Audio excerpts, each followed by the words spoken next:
2025 has been absolutely wild for running trends.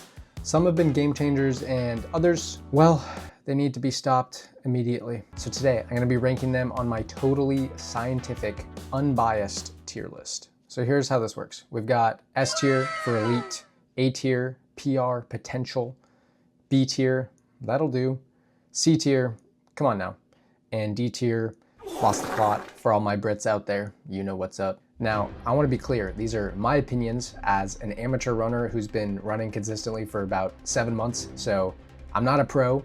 I don't claim to be a pro. I'm not a fighter. I've never claimed to be a fighter. So if you disagree, which you probably will, make sure to drop your own rankings in the comments down below. All right, so starting off hot and heavy, we have the idea of running marathons. I think this is insinuating that if you don't run 26.2 miles, it's not worth your time. You're not going hard enough. Obviously, as someone who just ran a half marathon, I completely disagree with this. Yes, the marathon is very impressive, but it is not the only distance you can do, especially for beginner runners just starting out. That is completely unreasonable. So we're gonna put that in, come on now. All right, so next up we have hybrid athlete training. Now, this one's a little tough just because I feel like I'm in this category myself. I love weightlifting. I've been doing it for over 10 years now. And then I just kind of started getting back into running. So technically you could consider me a hybrid athlete right now. So I would have to put it in the elite tier. But with that being said, there's kind of this idea around it that it's very bro-y and it's all for the aesthetic. But with all those outside perspectives aside, I think it's a great way to train. Of course, you're training your heart, your body, your mind, gaining muscle, gaining strength, while also increasing your, VO2 max, aerobic fitness, things like that. So there's a lot of good that comes out of it. Running will benefit from weightlifting. Weightlifting will benefit from running. Just from kind of what social media says about it, I don't know if I can put it in elite, but I will say PR potential because I do it and I would recommend it to almost anybody. All right, next up we have run clubs. I actually just went to my first run club like 2 weeks ago and it wasn't a bad experience. I think going with a friend makes it a little bit easier because you have someone to talk to, but everyone seems pretty welcoming and inviting. I had a conversation with someone there. We all warmed up together. The atmosphere seems pretty good. I think it's a good way to meet people. But after we split up into our distance and pace groups, everyone seemed to kind of split off and go their own way. And yeah, then it started to seem less of like a club and more of just a group of people running in different parts around the lake. No shame against them. I'd probably go back just to meet like-minded people, but I think it was a perfect example of that'll do. All right, next up we have the Satisfy running t-shirts. I feel like these have become pretty popular this year. They're basically a t-shirt with a bunch of holes in them and they're meant for runners. Now, I don't think I'm ever gonna get on that hype. The price point is absolutely absurd. I think they're over $150 per t-shirt. Yes, admittedly, they look cool and they probably, well, they better feel good for that price point. But I have to say, all in all, that cost for that shirt with a bunch of holes in it, we're gonna have to go with lost the plot. Next up is carbon plated running shoes for everyday runs. Now, unless you wanna run fast and pay a lot of money, I would not recommend this. Carbon plated shoes are great for race day, in my opinion, but they are absurdly expensive. And from what I know, I think they cause a little bit more damage to your legs and your ankles than regular running shoes with a bit more cushion. So I would stray away from using these for everyday runs. And for that reason, we're gonna put them in, come on now. Next up, we have the boy DG, David Goggins. I think this is talking about the idea of grinding and working hard until your bones bleed. Now, there's a time and place for that in life. You gotta do hard things, you gotta seek discomfort, but when it comes at the cost of turning into an insane person, I don't think that's where you need to go. All respect to the man himself, DG, but I think it's a little bit too hardcore for my lifestyle. So we're gonna put it in. Come on now. All right, so now we have running half tights. I'm not gonna lie, this might be the easiest one here. This is elite tier for sure. All I can wear is half tights. I chafe in shorts, I chafe in pants, I chafe in anything else that's not half tights. They look good, they feel good. You can put your phone in them, you can put your keys in them, easy access to gels. I mean, It's the entire package. Just make sure to work your glutes because people are gonna be seeing those quite often. But yeah, with all that being said, easy, elite tier. All right, next up we have bicarb. I didn't even know what this stuff was like last year, but I've been seeing a lot of influencers eating it before marathons. I think it's just this miracle carbohydrate solution that they basically put into a bowl of, I think it's water or something, or jelly, but then they mix it up and it turns into like this weird jelly mixture. It looks disgusting. I don't know what it tastes like. I don't know if I want to ever taste it, but I'm seeing people run PRs left, right, and center eating this stuff. So maybe I have to try it. It could just be a total fad. I get by with my dates, my bananas, my electrolytes. So for the time being, we'll put it in. Come on now. All right, we have massage boots next. Now, I have a pair. I have the Therabody Jet Boots Prime, and I love them. I think for the price, it's definitely an investment. I spent about $500 on mine, but I think the feeling of hopping in them after a nice warm shower, after a run, just being able to sit in them and have them kind of compress your legs and move all that blood flow up back into your heart, it does feel really good. Not everyone can afford it, obviously, and I wouldn't say it's definitely not an essential to anyone's running arsenal. And for that reason, I'm gonna put it in That'll Do because it is expensive, and I think there are other better recovery methods. One of those being sleep is probably the most important thing. Next up, we have High Rocks. Now, I've never done this before, but for any of you guys who don't know what it is, it's essentially a fitness event where there's 8 rounds of a 1 kilometer run and then some sort of physical activity similar to like a CrossFit style activity. There's things like lunges, rowing, kettlebell carrying, medicine ball throws, things like that. It's been getting really popular over the last few years, been gaining a ton of traction. I think it's based out of the UK. Man, the UK and running is really kind of popping off. Kind of similar to a hybrid athlete training split, you know, you still gotta work the muscular system, still gotta work the aerobic system. So I think it's really cool and I've always wanted to do it. So with that being said, probably put it in PR potential. All right, here we got the Shox open ear headphones. Now I've tried these on before. The audio quality, not amazing.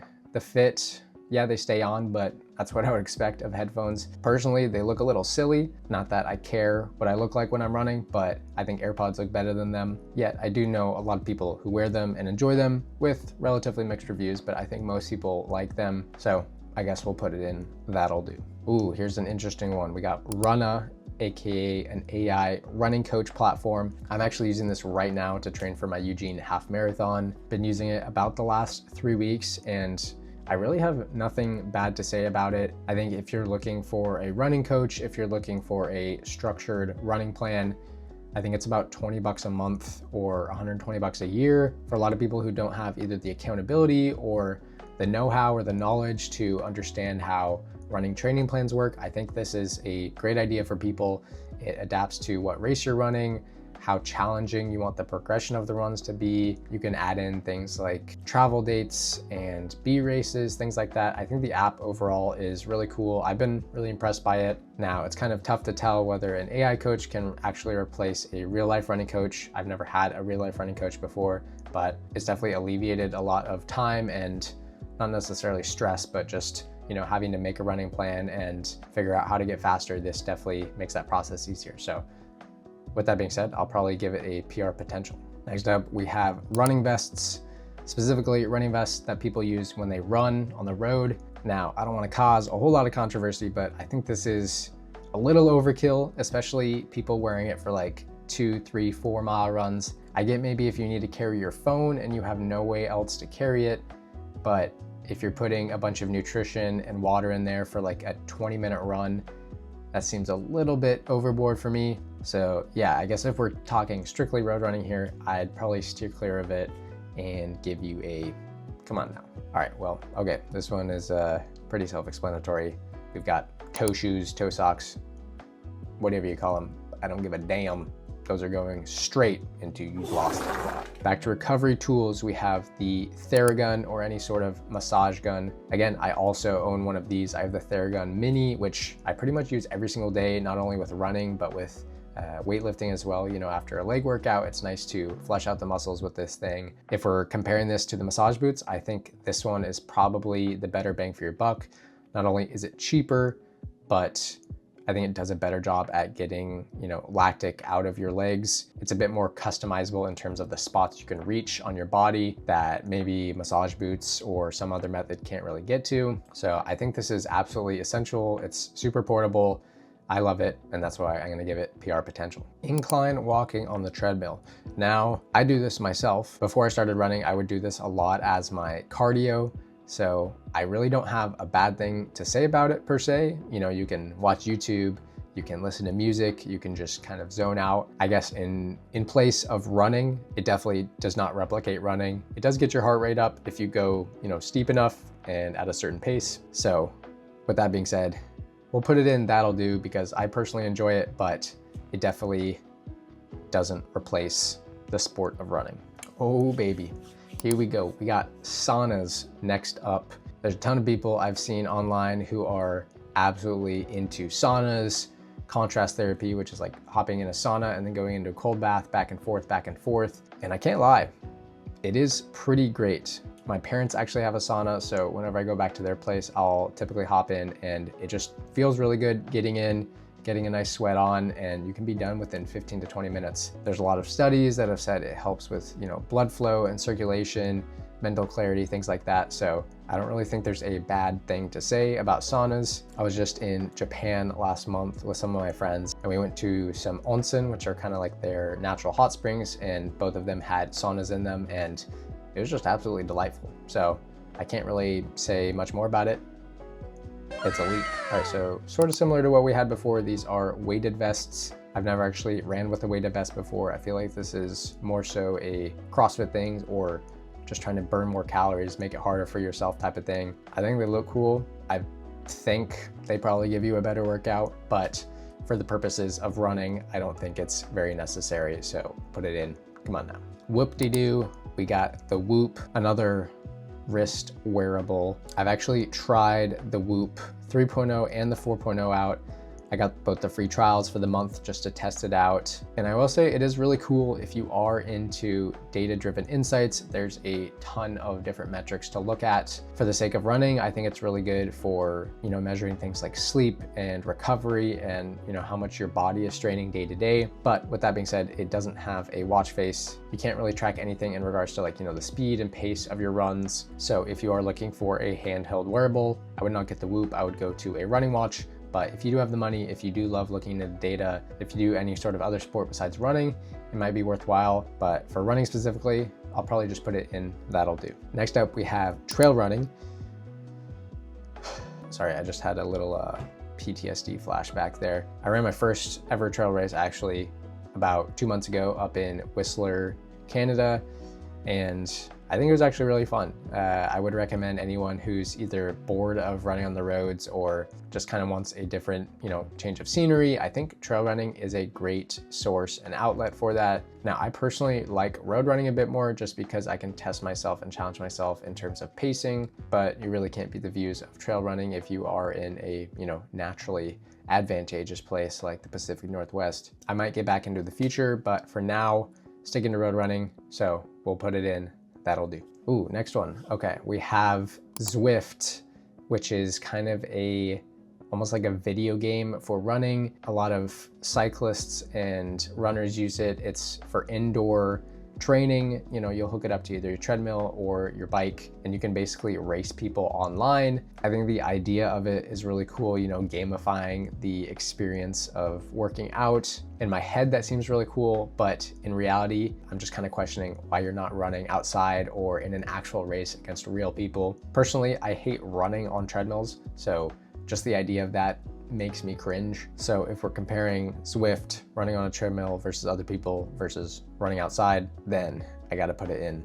Come on now. All right, so I think this one is VO2 max.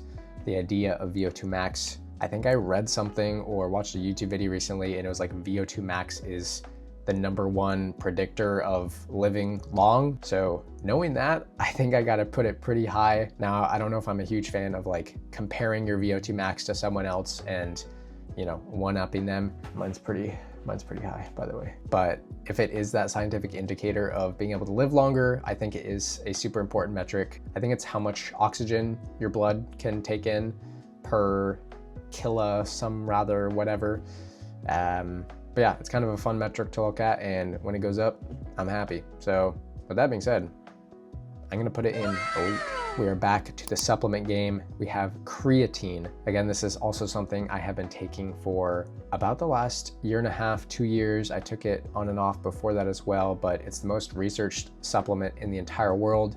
There's a plethora of benefits, including increased performance, reduced recovery times, blah. Those are kind of the only 2 I remember, but a lot of professional athletes use it. There aren't really many drawbacks to what I know of, and I feel like my performance has gotten better since I've taken it.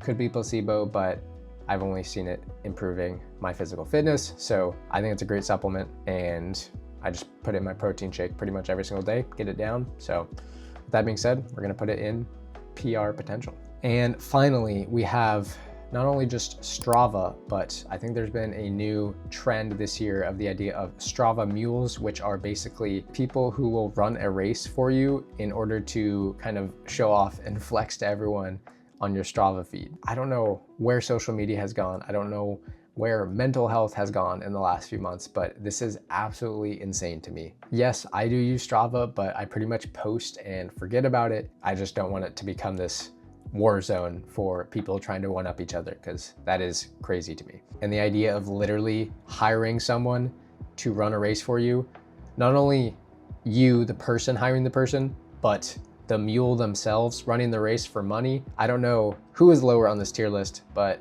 you can damn well know they are in lost the plot.